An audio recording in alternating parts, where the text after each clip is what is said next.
कल चले हम फिदा जानतन साथियों, अब तुम्हारे हवाले वतन साथियों। और आज दोहरी खुशी है, एक तो गणतंत्र दिवस है ही, साथ में माँ सरस्वती का वसंत पंचमी का महोत्सव भी है। वर्ल्ड के सबसे लोकप्रिय प्रधानमंत्री हमारे श्री मोदी जी हैं और उनसे बड़ा कोई प्रधानमंत्री आज तक हुआ नहीं है। जय भारत, जय माता।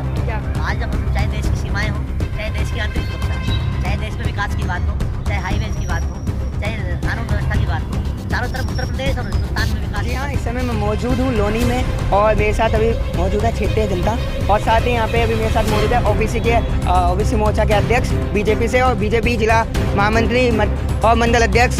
तो सन 1930 26 जनवरी के दिन जो हमारा स्वतंत्रता का आंदोलन चल रहा था, उन आंदोलनकारियों ने अंग्रेजों से कड़े शब्दों में विरोध स्वरूप कि हम अपने देश को मुक्त कराकर रहेंगे और आज से हम आज़ादी के आंदोलन को और तेज गति रफ्तार देंगे। चले हम फिदा जानतन साथियों, अब तुम्हारे हवाले वतन साथियों। जी हाँ, इस समय मैं मौजूद हूँ लोनी में और मेरे साथ अभी मौजूद है क्षेत्रीय जनता और साथ ही यहाँ पे अभी मेरे साथ मौजूद है ओबीसी मोर्चा के अध्यक्ष बीजेपी से और बीजेपी जिला महामंत्री और मंडल अध्यक्ष।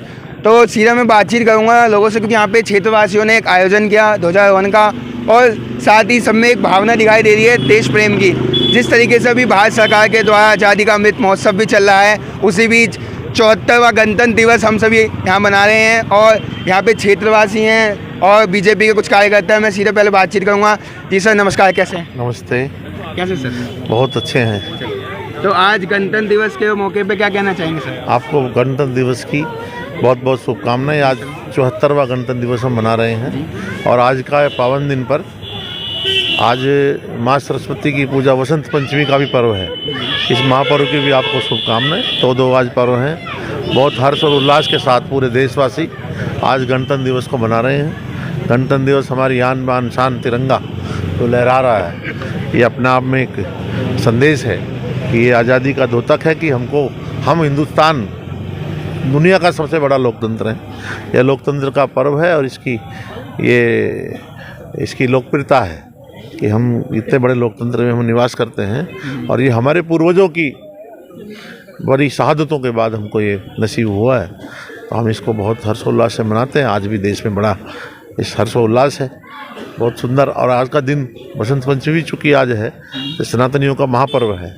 दोनों ही त्योहारों का बहुत हर्षोल्लास के साथ पूरे आम जनमानस में जो उत्साह है, जो प्रेम है, वो देखते ही बनता है। इस अवसर पर सभी को शुभकामनाएं। आपके चैनल को भी बहुत बहुत बधाई, बहुत शुभकामनाएं मैं प्रेषित करता हूं। भारत माता की जय। भारत माता की जय। तो अभी हमारे साथ महामंत्री जी हैं, बात करते हैं सीधा। नमस्कार सर, कैसे हैं? बढ़िया, बहुत अच्छा सर। जिस तरीके से पता है भारत का आज़ादी का अमृत महोत्सव भी चल रहा है भारत सरकार के द्वारा और उसी बीच अभी हम 74वां गणतंत्र दिवस मना रहे हैं, क्या संदेश रहेगा आपका क्षेत्रवासियों के लिए और साथ ही क्या ऐसा अनुरोध रहेगा कि जिससे लोग संविधान की गरिमा भी बना के रखें और उनका अपने जीवन में पालन करें और कर्तव्यनिष्ठ बने? आज मैं आप सब देशवासियों को 74वें गणतंत्र दिवस की हार्दिक शुभकामनाएं देता हूं और भारत आज़ादी के अमृत महोत्सव के तहत आज हमारा ये 74वां गणतंत्र दिवस है, जिसे देश बड़े हर्षोल्लास के साथ मना रहा है। साथियों, ये गणतंत्र दिवस 26 जनवरी का जो दिन है, इसे हम राष्ट्रीय पर्व के तौर पर मनाते हैं। देश में 3 राष्ट्रीय पर्व हैं, उसमें से 26 जनवरी भी हमारा एक राष्ट्रीय पर्व है और इस राष्ट्रीय पर्व को हम बहुत पूरे देश में धूमधाम और हर्षोल्लास के साथ मनाया जा रहा है। और ये गणतंत्र दिवस हमारा 26 जनवरी के ही दिन क्यों मनाया जाता है? सन 1930 26 जनवरी के दिन जो हमारा स्वतंत्रता का आंदोलन चल रहा था, उन आंदोलनकारियों ने अंग्रेजों से कड़े शब्दों में विरोध स्वरूप कि हम अपने देश को मुक्त कराकर रहेंगे और आज से हम आज़ादी के आंदोलन को और तेज़ गति रफ्तार देंगे। तो इसलिए जब हमारा देश 15 अगस्त 1947 को आज़ाद हुआ, तो हमारे जो देश के नेतृत्व ने तय किया कि हमारे देश के लिए एक संविधान की आवश्यकता है, क्योंकि हमारा देश सदियों गुलाम रहा था, जिससे हमारा जो पुरातत्व संविधान था वो तहस नहस हो गया था। और जब हमारे देश में राजा महाराजाओं का राज था, तो 1947 के बाद भारत एक प्रजातांत्रिक देश बना और ये धर्मनिरपेक्ष राष्ट्र के रूप में एक संविधान सभा का गठन किया गया, जिसके अध्यक्ष डॉक्टर भीमराव अंबेडकर थे। उस संविधान सभा ने 2 वर्ष 11 माह 28 दिन में ये संविधान को तैयार किया और 26 जनवरी 1950 को इसमें इस देश में लागू किया गया।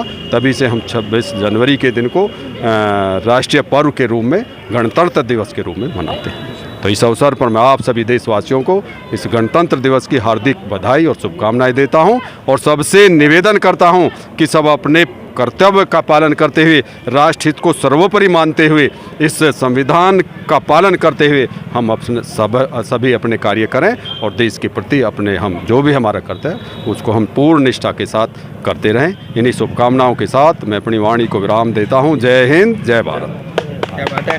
हमारे महामंत्री जी ने पूरा इतिहास गवाह कर दिया कि किस तरीके से 26 जनवरी का दिन बनाया जाता हो और क्यों 26 जनवरी के दिन ही संविधान को लागू किया गया था। हमारे साथ परशुराम मंडल के मंडल अध्यक्ष हैं। नमस्कार सर, कैसे हैं? नमस्कार जी, बहुत बढ़िया भाई साहब। सर, बात करें इस समय केंद्र में बीजेपी की सरकार है, तो बीजेपी ऐसे कैसे कार्य करेगी जिससे जो देशवासी हैं उनके बीच में एक कर्तव्य की भावना है और संविधान के प्रति कहीं ना कहीं आज भी लोग संविधान के खिलाफ चलते हैं, तो किस तरीके से वो अपना कर्तव्य का पालन करेगी?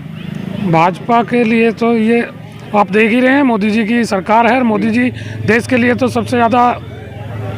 सबसे अच्छे प्रधानमंत्री साबित हो रहे हैं। भाजपा की देन है ये सब।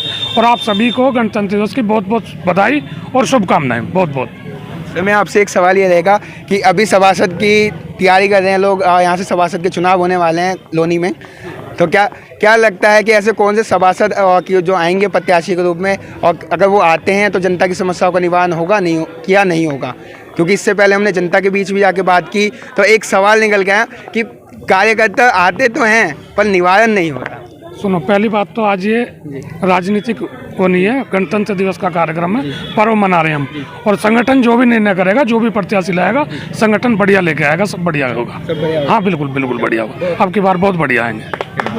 तो मंडल अध्यक्ष राजीव जी का भी कहना है कि अब तो संगठन के उससे चलेंगे और जो कार्यकर्ता आएगा वो अपने निष्पक्ष तौर पर काम करेगा। मेरे साथ स्थानीय जनता मौजूद है और उनसे ही बात करेंगे। नमस्कार अंकल जी, कैसे? नमस्कार जी, बहुत अच्छे। अच्छा, क्या कहना चाहेंगे आज गणतंत्र दिवस के उपलक्ष्य में? गणतंत्र दिवस जो है हमारा बहुत ही राष्ट्रीय पर्व है और इसे बड़े उल्लास के साथ मनाया जा रहा है। सबके लिए हार्दिक शुभकामनाएं। कैसे अंकल जी? जय भारत माता की। अच्छा, जय भारत। क्या कहना चाहेंगे जिस तरीके से अगर बात करें अभी मोदी जी काम कर रहे हैं, क्या लगता है कि संविधान चलेगा इस तरीके? हमारे ऑल वर्ल्ड के सबसे लोकप्रिय प्रधानमंत्री हमारे श्री मोदी जी हैं और उनसे बड़ा कोई प्रधानमंत्री आज तक हुआ नहीं है। जय भारत, जय माता की। क्या बात है। मतलब मोदी जी का हमें इतने वर्ड्स कह दिए कि पूरे विशाल विश्व में ऐसा कोई प्रधानमंत्री नहीं होगा जैसे मोदी जी हैं। बात करेंगे पीछे हमारे साथ कुछ महिला संगठन से भी हैं कार्यकर्ता, तो सीधा चलते हैं महिलाओं से भी बातचीत करने। चलते हैं जी। ये महिलाओं में बीच में हमारे मंडल अध्यक्ष जी भी हैं। जी नमस्कार मैम, कैसे हैं? ठीक हूँ। अच्छा, क्या कहना चाहेंगे 74वें गणतंत्र दिवस के उपलक्ष्य में? गणतंत्र दिवस के बारे में मैं ये कहना चाहती हूँ कि महिलाओं को भी आगे बढ़ना चाहिए। इसमें महिलाएं घर से निकलती नहीं है जल्दी से, है ना। जेंट्स ही आगे रहते हैं। अब जेंट्सों के बीच में फिर महिलाएं निकलना नहीं चाहती, पर झंडा ध्वजारोहण के लिए तो सबको घर से बाहर निकलना चाहिए, महिलाओं को भी और बच्चों को भी। सबको बढ़ चढ़ के इसमें हिस्सा लेने की ज़रूरत है आने वाले टाइम में। तो बात करें जिस तरीके से अभी कि संविधान अभी भी हर जगह पे सही तरीके से लागू नहीं हुआ, लोग उसका पालन नहीं करते और कहीं ना कहीं इस चीज़ को हम देखते हैं कि महिलाओं के बीच में इस चीज़ की ज़्यादा कमियां देखने को मिलती है। से और पिछले गांव हैं, पिछले शहर हैं, वहाँ पे समस्या ज़्यादा उत्पन्न होती है। तो इसके ऊपर अगर बात करें बीजेपी, ऐसा जो बीजेपी के प्रधानमंत्री हमारे नरेंद्र मोदी वो ऐसा कैसा कार्य करेंगे और ये कर रहे हैं जिसकी वजह से आगे जो ये समस्या है उसका निवारण हो सकता है? देखो, मोदी जी ने तो बहुत आगे पहुंचाया महिलाओं को। अगर क्योंकि मेरे को तो अपने एरिया का पता है कि परशुराम मंडल में अब तक कोई भी महिला आगे नहीं थी। महिलाएं अब तक घर से बाहर निकलती ही नहीं थी। पर यह है कि मैंने जब इसमें ज्वाइन किया है बीजेपी में, जब से तब से महिलाएं आगे निकल रही हैं। महिलाएं घर से बाहर निकलने की कोशिश भी कर रही हैं और आगे बढ़ भी रही हैं।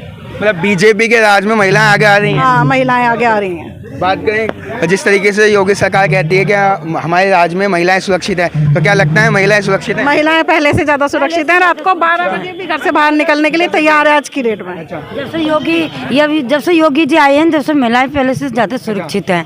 उन्होंने बहुत कुछ किया है ना। तो क्या गाय पशुओं की, जानवरों की जान जो ली जाती थी, जो मर जाते थे, वो गायों की रक्षा, गौ माता की रक्षा भी उन्होंने की है। पहले से बहुत फर्क पड़ा हुआ है, पहले से फर्क पड़ा है बहुत। पहले से ज़्यादा फर्क पड़ा है। हाँ। अच्छा, क्या बात है। तो क्या लगता है आने वाले सभासद के चुनावों में फिर से बीजेपी आएगी? बिल्कुल आएगी, बिल्कुल हमें पूरा भरोसा है, पक्का आएगी। गुंडागर्दी भी कम हुई है, महिलाएं सुरक्षित हैं। रात को 11 बजे 12 बजे अपना कभी भी आ सकती हैं अपनी महिलाएं पहले से। और पहले तो ऐसा नहीं था, महिलाएं निकलने से डरती थी घर से। निकलने से डरती थी काफी। और क्या, अब नहीं डरती हैं, अब उनके लिए बहुत सहूलियत हुई है। क्या बात। तो जिस तरीके से बात यहाँ पे अभी ध्वजारोहण का कार्यक्रम हुआ और हमारे ओबीसी मोर्चा के उपाध्यक्ष जी ने भी अपनी बातें रखी और उसके साथ जिला महामंत्री ने तो पूरा इतिहास गढ़ा दिया किस तरीके से संविधान बनाया जाता है। इसी को उपलक्ष्य में यहाँ पे हमने महिलाओं से ही बातचीत की तो उनका कहना ये भी है कि बीजेपी राज में जो महिलाओं में काफ़ी ज़्यादा सुधार आया है, क्योंकि पहले महिलाएं घर से नहीं निकल सकती थी और साथ ही उनकी सुरक्षा को लेकर भी काफ़ी ज़्यादा काम हुआ है। अब देखने वाली बात यह है कि जो संविधान के ऊपर जो लोगों का विश्वास है और आगे भी इसी तरीके से बना रहेगा या नहीं।